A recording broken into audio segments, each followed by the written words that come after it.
Ipsos polling is how low defense and foreign affairs is in the public perception. Only 1% of the public put defense and foreign affairs as one of their top three issues. It's the 15th rated issue in that poll.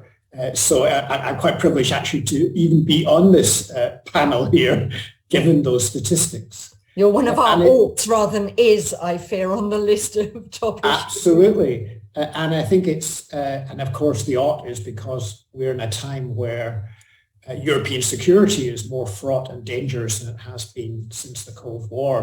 The Ministry of Defense itself says the risk of nuclear escalation is higher than it has been at any time since the Cold War. And relations with China, despite the slight improvement we register when somebody visits Beijing, nevertheless, relations between the West and China are worsening.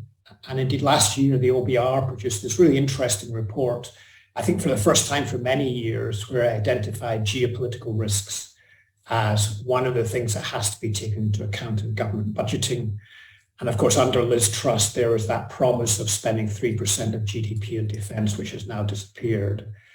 But it's not only about defense spending. The other aspect, I think, in terms of the economic position is what are the longer term economic consequences of decoupling and de-risking and deglobalization, which is a much broader discussion. But I think it is something that will play into the debate. The debate about China, a lot of it is about the balance between the benefits in terms of resilience and security from having less interdependence with China and the economic costs of moving in that direction.